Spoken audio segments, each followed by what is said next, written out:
नमस्कार मित्रांनो, कोर्ट कचेरी या YouTube चॅनलवर आपलं स्वागत आहे। आणि आज आपल्या सोबत आहेत advocate Kailas Naik sir, court कचेरी YouTube चॅनल सोशल मीडिया प्लॅटफॉर्मचे ॲडमिन। तर आपण यांच्यासोबत आज एका नवीन विषयासोबत बोलणार आहोत। त्या अगोदर मित्रांनो, कायद्याचं म्हणजे तुमच्या फायद्याचं बोलूया। तर गुन्हा घडतो, आरोपीला अटक केली जाते, आरोपीचे मेडिकल केले जाते, आरोपी कोणत्या महत्वाच्या गोष्टी त्यावेळी करत नाही।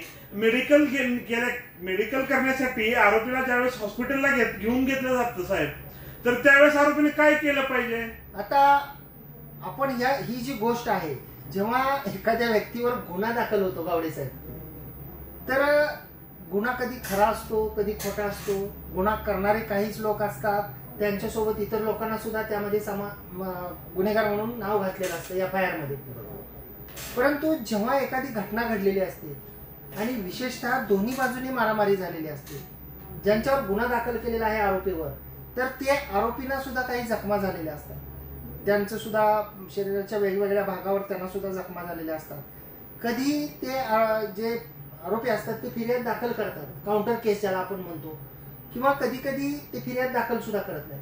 मग आता मला असं म्हणायचं आहे की जेव्हा एखाद्या व्यक्तीवर गुन्हा दाखल झाला आणि पोलिसांनी त्यांना अटक केल्यानंतर सगळ्यात अगोदर ते खूप घाबरलेले असतात आणि त्यांना अटक केल्यानंतर पोलीस जे आहेत ते त्यांना मेडिकल करतात त्यांची, आणि त्यासोबतच पोलीस जेव्हा त्या आरोपींना अटक करतात तेव्हा त्या आरोपींचा अटकेचा पंचनामा केला जातो 2 पंचांच्या उपस्थितीमध्ये, की आम्ही आरोपीला या ठिकाणी या तारखेला या वेळेला अटक केलेली आहे। आणि आपल्याला माहित आहे की जेव्हा एखाद्या आरोपीला अटक केली जाते तेव्हा त्याच्या अटकेबाबत त्याच्या कुटुंबियांना कळवावं लागतं, त्या आरोपीला का अटक केलेली आहे याची कारणं माननीय न्यायालयामध्ये द्यावी लागतात। परंतु आरोपीचा अटकेचा ज्यावेळी पंचनामा केला जातो त्यावेळी अटकेचा पंचनामा म्हणजे काय असतो, तर हा आरोपी आहे, याचं हे नाव आहे, पंचांसमोर आरोपीनं हे नाव सांगितलं, ही तारीख आहे, ही वेळ आहे, आणि आरोपीला आम्ही या ठिकाणावरून अटक केलेलं आहे।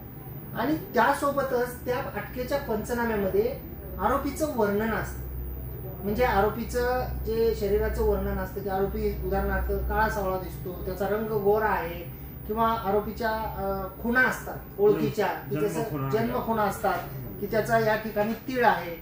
आणि यासोबतच एक महत्वाची गोष्ट असते त्या अटकेच्या पंचनाम्यामध्ये, जी बऱ्याच वेळा आपण एखाद्या केसमध्ये आरोपी आहात तर त्यावेळी सुद्धा ती दुर्लक्षित करतो, आणि न्यायालयामध्ये जेव्हा आरोपीतर्फे वकील म्हणून केस चालवली जाते त्यावेळी सुद्धा आपण अटकेच्या पंचनाम्याला तेवढं महत्व देत नाही, जे ज्युनियर वकील मित्र आहेत त्यांच्यासाठी विशेषतः। तर जेव्हा त्या अटकेच्या वेळेला त्या आरोपीला जर जखमा असतील तर आरोपीने त्या जखमांबाबत सुद्धा पोलिसांना सांगितलं पाहिजे, त्या जखमांचा उल्लेख अटक पंचनाम्यामध्ये करावा अशी विनंती पोलिसांना केली पाहिजे।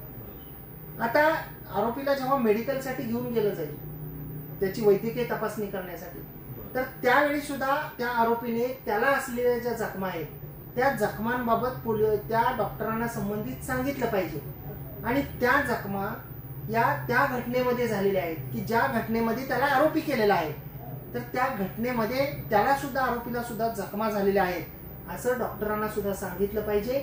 आरोपीला जखमा झाल्यानंतर, आरोपीला मेडिकलसाठी नेल्यानंतर, म्हणजे एखादा गुन्हा घडल्यानंतर, एखादी घटना घडल्यानंतर MLC केस पेपर हे फक्त त्या जखमीचेच होतात। MLC केस पेपर हे फिर्याद देणाऱ्या पार्टीच्या फिर्यादीचे आणि त्यांच्या बाजूच्या जखमी व्यक्तींचेच होतात असं नाही। तर एखाद्या घटनेमध्ये जर का आरोपीला जरी जखमा झालेल्या असतील आणि आरोपीने जर ते डॉक्टरांना सांगितलं की या घटनेमध्ये मला मारहाणीमध्ये जखमा झालेल्या आहेत, तर त्या जखमेबाबत सुद्धा ती MLC केस होते। MLC केस म्हणजे काय की मेडिको लिगल केस, तर ती MLC पेपर त्याचे तयार होतात, आणि ज्याचा फायदा जो आहे तो त्या आरोपीला माननीय न्यायालयामध्ये केस चालवताना सुद्धा होतो।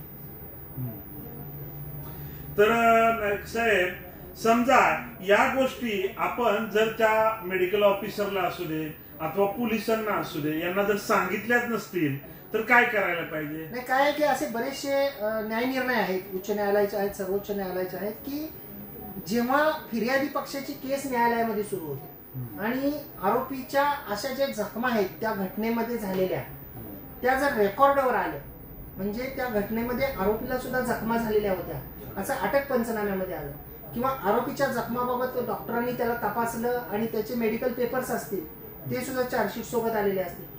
जर फिर्यादीची केस जेव्हा अशी चालू होते, माननीय न्यायालयामध्ये जाबजबाब होतात, तर फिर्यादी पक्षाने आरोपीला ज्या जखमा झालेल्या आहेत त्या घटनेमध्ये तर त्याचं सुद्धा एक्सप्लेनेशन देणं हे कायद्याने आवश्यक असतं.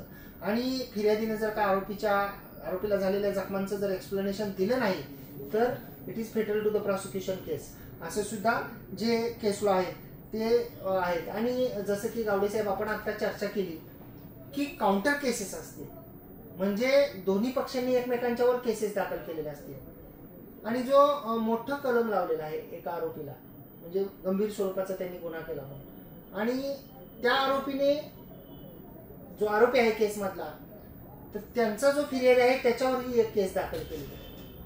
परंतु जर मोठं कलम लावलेला असेल एखाद्या आरोपीला, त्याला अटक केलं, त्याने त्या अटक पंचनाम्यामध्ये जर का जखमाबाबतचा उल्लेख आला नाही, त्याला मेडिकलला नेलं गेलं डॉक्टरांकडं, तिथे त्याच्या जखमाबाबतचा काही उल्लेख आला नाही, आणि घटना तर एकच आहे, दोघांनी एकमेकांवर केस केली आहे, दोन्ही पक्षकारांचं म्हणणं असं आहे की मला मारहाण झाली आहे.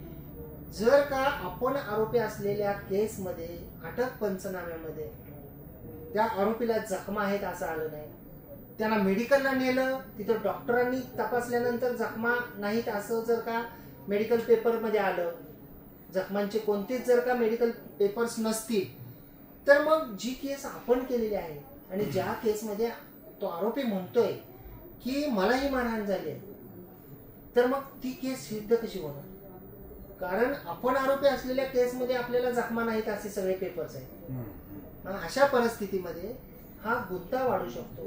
त्यामुळे जेव्हा आरोपी म्हणून अटक पंचनामा होत असेल तर त्यावेळी जखमा असतील तर त्याचा उल्लेख अटक पंचनाम्यामध्ये जर झालेला असेल तर ते भविष्य काळामध्ये फायदेशीर ठरतं. आपण डॉक्टरांना जर का जखमांबद्दल सांगितलं की अमुक अमुक घटनेमध्ये मला जखमा झालेल्या आहेत, तर ती गोष्ट जी आहे ती काउंटर केसमध्ये आपण केलेल्या फिर्यादीच्या अनुषंगानं आपल्याला ही महत्वपूर्ण ठरू शकते, फायद्याची ठरू शकते की मी ज्या केसमध्ये आरोपी आहे त्या केसमध्ये सुद्धा मी असं म्हटलेलं आहे की मला जखमा झालेल्या आहेत. म्हणजे तिथं आपण आरोपी म्हणून म्हटलेलं आणि अधिक आपण आपल्या फिर्यादीमध्ये म्हटलेलं, आपल्याला आपण फिर्याद दिल्यानंतर आपलं जे मेडिकल झालंय त्याच्यामध्ये म्हटलेलं, आणि या गोष्टी जेव्हा सगळ्या एकत्रित जोडल्या जातात त्यावेळी जखम त्या आरोपीला सुद्धा झालेली होती ही गोष्ट सिद्ध होऊ शकते.